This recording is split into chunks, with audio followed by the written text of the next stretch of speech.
जय श्री राम, जय बाकी राम सरकार। दोस्तों आपका स्वागत है हमारी YouTube channel grow to success में। दोस्तों आज हम आपको उड़द के यानी कि 7 उड़द के एक ऐसा उपाय बताने जा रहे हैं जिससे कि 7 उड़द के दाने से आप अपने शत्रुओं का नाश कर सकते हैं। क्या आपके दुश्मन भी, आपके शत्रु भी आपकी दौलत हड़पना चाहते हैं, या फिर आपकी जायदाद तो हड़पना चाहते हैं, या फिर आपका कोई प्रॉपर्टी है उसको हड़पना चाहते हैं, आपके कोई प्लॉट वगैरह है तो उसको हड़पना चाहते हैं, या फिर आपके शत्रु आपके पीछे लगातार ऐसे पड़े हुए हैं कि आपको जीने नहीं दे रहे हैं। मतलब कि आप अपने जीवन में तरक्की कर रहे हैं लेकिन वो शत्रु जो है आपको तरक्की नहीं करने दे रहे हैं, उसमें बाधाएं मचा रहे हैं। दोस्तों यदि ऐसा है तो आज का ये उपाय बड़ा ही जबरदस्त है, इसको आप जरूर देखिएगा लास्ट तक। ये वीडियो यदि आपने लास्ट तक देख लिया तो यकीन मानिए दोस्तों, आपके शत्रु जो आपको चारों तरफ से घेर के खड़े हैं और आपको लगता है कि आप अपने शत्रुओं से हार चुके हैं और वो शत्रु जो है आप पर अपर बलि बन चुके हैं, तो यकीन मानिए दोस्तों ये वाला जो उपाय है बड़ा ही जबरदस्त है, जो कि 7 उड़द के दाने से आपको करना है। दोस्तों उड़द के दानों को तो आपने देखा ही होगा, जो काले रंग के जो उड़द आते हैं, काले रंग के जो दाने आते हैं। मैं दाल की बात नहीं कर रहा हूँ, उड़द की दाल होती है जो कि उन काले उड़दों को पीस करके दाल बनाई जाती है, उन दाल की बात नहीं कर रहा हूँ, दाल हम खाते हैं। लेकिन दोस्तों जो उड़द के दाने होते हैं साबुत उड़द होते हैं, काले रंग के उड़द होते हैं, और वो आप मूंग का प्रयोग नहीं करेंगे क्योंकि मूंग होते हैं मूंगिया रंग के, यानी हरे रंग के जो होते हैं वो मूंग होते हैं, और उड़द अलग होता है, उड़द होता है काले रंग का। ये शनि महाराज को अत्यंत पसंद होता है और शनि महाराज को ये चढ़ाया भी जाता है। तो दोस्तों ये जो है शत्रु नाश आपका करेगा, निश्चित रूप से करेगा, और भैरव महाराज को भी उड़द का भोग लगाया जाता है। तो ये उड़द जो है वो भैरव महाराज की जो शक्ति है वो इस उड़द में विद्यमान रहती है। तो आपको किस तरह से शत्रुओं का नाश उड़द के प्रयोगों से करना है, तो वही मैं आज आपको पूरा वीडियो में बताने जा रहा हूँ। तो वीडियो को लास्ट तक जरूर देखिएगा दोस्तों आप जितनी भी तरक्की करें, चाहे वो कितनी भी तरक्की हो, जैसे मान लीजिए आप कहीं ऑफिस जाते हैं, आप कहीं अच्छी जॉब लग गई है, या फिर आप अच्छा खासा पैसा कमा रहे हैं, तो आपके शत्रु जो है वो दिन पर दिन बढ़ते चले जा रहे हैं। जैसे मान लीजिए कि जैसे सावन में घास बढ़ती है, उसी तरह से कलयुग में शत्रु भी बढ़ते चले जा रहे हैं, और वो शत्रु बनने का जो कारण होता है वो दोस्तों होता है आपकी तरक्की। आप पूछते हैं कि गुरुजी हम तो किसी से लड़ाई झगड़ा करते ही नहीं है, फिर हमारे शत्रु खामखा क्यों बढ़ते जा रहे हैं, हम किसी से मतलब भी नहीं रखते हैं। देखिए दोस्तों, मतलब नहीं रखते हैं फिर भी शत्रु इसलिए बढ़ते हैं क्योंकि आप तरक्की करते चले जा रहे हैं, और आप जितनी तरक्की करते चले जाएंगे उतने ही आपके शत्रु भी बढ़ते चले जाएंगे। तो ये जो वीडियो है वो बड़ा ही जबरदस्त होने जा रहा है। तो उन शत्रुओं को नाश करने के लिए, उन शत्रुओं को खत्म करने के लिए, कि शत्रु आपकी तरफ आंख उठाकर हुए नहीं देखे, शत्रु आपकी तरफ कुछ किया कराए तो बहुत दूर की बात है, आपकी तरफ वो किया कराए करवाने की सोचेगा तक नहीं। इतना जबरदस्त उपाय होने जा रहा है यदि आपने इस उपाय को ध्यान से और ढंग से समझ के और कर लिया तो। दोस्तों बहुत ही सरल और सटीक सा उपाय है, लेकिन इसको करने से पहले आपको पूरी तरह से ये वीडियो को देखना पड़ेगा ताकि आप अच्छे से अपने उपाय को कर पाएं और अपने दुश्मन का नाश कर पाएं। दोस्तों इससे गुप्त शत्रुओं का विनाश होगा। शत्रु 2 प्रकार के होते हैं, एक होता है प्रत्यक्ष शत्रु जो सामने से आकर के वार करता है, एक होता है गुप्त शत्रु जो पीठ पीछे वार करता है। जो शत्रु पीठ पीछे वार करता है, जो शत्रु हमें पीठ पीछे हम पर वार करता है, तो वो शत्रु बड़ा ही खतरनाक होता है, वो गुप्त शत्रु कहलाता है क्योंकि उसका नाम हम नहीं जानते। सामने से वो बड़ा मीठा मीठा बोलता है, सामने से आकर के वो हमारे ऐसा लगता है जैसे कि इससे बढ़िया मित्र तो हमारा कोई है नहीं, लेकिन पीठ पीछे वो इतनी ज्यादा बुराई आपकी करता है और आप पर किया कराया करवाता है। तांत्रिक के पास जाकर तंत्र विद्या करवाता है, या फिर तांत्रिक के पास जाकर के आप पर कुछ किया कराया करवा देता है। तो ये कार्य जो होता है ये उस शत्रु का कार्य होता है जो कि आपको बर्बाद करने की सोच रहा है। लेकिन दोस्तों अब किस तरह से इसको प्रयोग किया, किस तरह से इससे पार पाई जाए, तो वही मैं आपको बताने जा रहा हूँ इस वीडियो के माध्यम से। तो देखिए दोस्तों, आपको लेने हैं 7 उड़द के दाने।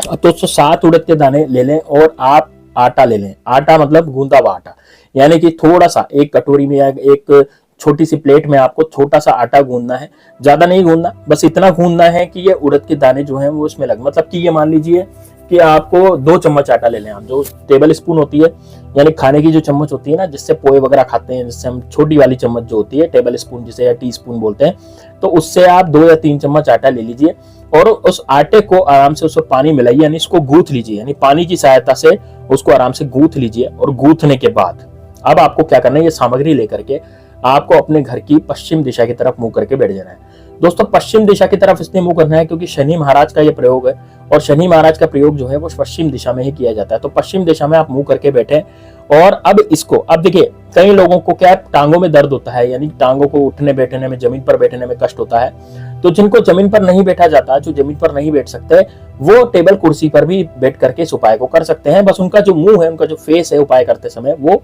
पश्चिम दिशा की तरफ होना चाहिए।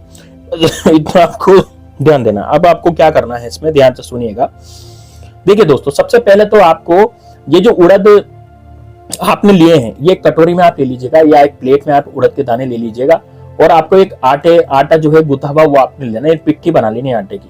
अब क्या करेंगे, अपने इन उड़दों को आपको अपने उल्टे हाथ में रखना है और उल्टे हाथ में रख करके आटे को सामने, अपने सामने आटा रख लें, जो पिट्ठी आपने बनाई थी वो पिट्ठी आटे के सामने रख लें और ये उड़दों को अपने बाएं हाथ में रखें। एक उड़द उठाएं और अपने शत्रु का नाम बोले, शत्रुनाश ऐसे बोलेंगे। या फिर आपके कोई शत्रु का आपका नाम जानते हैं तो फिर यदि नाम जानते हैं तो उसका नाम बोलेंगे। जैसे मान लीजिए मेरे शत्रु का नाम अजय है तो मैं बोलूंगा अजय नाश। लेकिन यदि आपके शत्रु नहीं है, आपको लगता है कि आपके शत्रु बहुत सारे हैं या फिर आप उनका नाम नहीं जानते, तो आपको एक दाना उठा करके उड़द का और क्या बोलेंगे, शत्रुनाश, और उस आटे पर रख देंगे। फिर थोड़ा सा आपको दूसरा उड़द उठाना है, फिर आपको बोलना है शत्रुनाश और फिर आपको रख देना है। फिर तीसरा उड़द उठाना है, फिर आपको फिर बोलना है शत्रुनाश और फिर वापस उस आटे की पिट्ठी पे रख देना है। तीसरा उड़द का दाना उठाएंगे, फिर बोलेंगे शत्रुनाश, फिर आटे की पिट्ठी पे रख देंगे। चौथा दाना उठाएंगे, फिर बोलेंगे शत्रुनाश, फिर आटे की पिट्ठी पे रख देंगे। इस तरह से आपको 7 उड़द के दाने एक एक करके उठाते जाने हैं और आटे की पिट्ठी पर आपको रखते चले जाना है। अब आपको भैरव मंत्र का जाप करना है, जो मैं भैरव मंत्र आपको बताने जा रहा हूँ, ओम श्री भैरवाय नमः। ये ओम श्री भैरवाय नमः भैरव मंत्र आपको पढ़ते चले जाना है। कितनी बार पढ़ेंगे, जैसे आपने 7 उड़द के दाने उस आटे की पिट्ठी पर रख दिया तो आपको ये भैरव मंत्र आपको 7 बार जाप करना है, ओम श्री भैरवाय नमः, ओम श्री भैरवाय नमः। किस तरह से जाप करेंगे, हाथ जोड़ेंगे, उड़द के दाने तो सारा आपने सामने रख दिए थे, अब हाथ जोड़ेंगे और आंखें बंद करके आपको भैरव जी का ध्यान करना है और ओम श्री भैरवाय नमः का 7 बार आपको जाप करना है। इतना जाप करने के बाद आपको अपने शत्रु का ध्यान करना है। मान लीजिए आपके शत्रु का नाम अजय है, जो भी आपके शत्रु का नाम है, तो आप क्या करेंगे, उस शत्रु का ध्यान करेंगे। आपकी नेत्रों में, आपकी आंखों में आंखें बंद जब आप करेंगे तो शत्रु की तस्वीर आपके सामने आ जानी चाहिए। और जिनके शत्रु नहीं है, जो नहीं जानते कि मेरा शत्रु कौन है, जो व्यक्ति यह नहीं जानता, तो वो क्या करेगा, वो शत्रु का ध्यान इस तरह से करेगा कि उसके समस्त शत्रु जो भी उसके कार्यों में बाधाएं मचा रहे हैं उन सबका नाश हो जाए। इस तरह से आपको पूरा ध्यान शत्रु का करना पड़ेगा। देखिए, आपके जीवन में कई तरह की बाधाएं जो है वो आ रही होंगी, कई तरह की बाधाएं उत्पन्न हो रही होंगी, तो वो सारी बाधाएं जो है वो खत्म होंगी, लेकिन शत्रुनाश आपको बोलना ही पड़ेगा इसमें। ठीक है, तो शत्रुनाश आप बोलते रहें, शत्रुनाश आप बोलते रहें और आप अपने हिसाब से अपना जो कार्य है वो करते रहें। अब आपको क्या करना है, इतना अब आंखें खोल लें, है ना। ये काम आपको केवल 1-2 मिनट तक करना है, ज्यादा नहीं करना, केवल अब आप आंखें खोल लें। अब ये जो उड़द है, इन उड़द के दानों को, वो जो आपने आटे की पिट्ठी बनाई थी, यानी गीला आटा तो था, उसके अंदर आपको इसको गाड़ देना है, मतलब उड़द को उसके अंदर अच्छे से दबा देना है। और दबाने के बाद इस आटे की पिट्ठी को उठा करके आपको जाना है किसी भी जलीय स्थान पर। अब जलीय स्थान का मतलब क्या होता है, जैसे किसी सरोवर पे चल गए, किसी तालाब में चल गए, किसी नदी में चल गए, किसी नाले में चल गए, मतलब वहां पर जहां पर जलीय जीव रहते हैं। जैसे जलीय जीव कौन से रहते हैं, जैसे मछलियां रहती है, कछुआ होता है, मेंढक होता है, इस तरह के जो जलीय जीव हैं, वहां पर आपको उस जगह पर जाना है इस आटे को लेकर के, और इस आटे की गोली को, यानी इस आटे की जो गोटी है जिसमें उड़द के दाने हैं, उसको वहां पर आपको पानी में डाल देना है।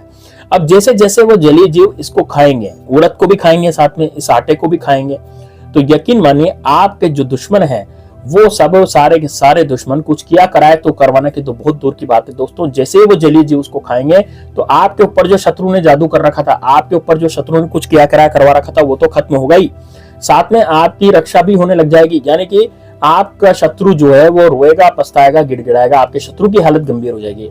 ये जैसे जैसे वो उड़द का दाना और आटे की पिट्ठी जो जलीय जीव खाएंगे तो वैसे वैसे आपके शत्रु का पतन होना शुरू हो जाएगा, आपका शत्रु निस्तनाबूद होना शुरू हो जाएगा, आपका शत्रु बर्बाद होना शुरू हो जाएगा और आप पर कुछ भी किया कराया कराने की नहीं सोचेगा।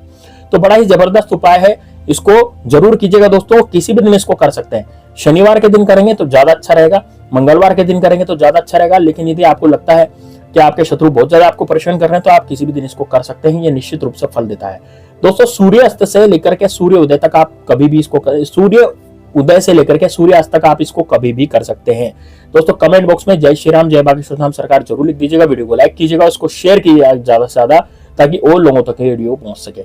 चलिए दोस्तों, मिलते हैं नेक्स्ट वीडियो में, तब तक के लिए जय श्री राम, जय बागेश्वर धाम सरकार, हर हर महादेव।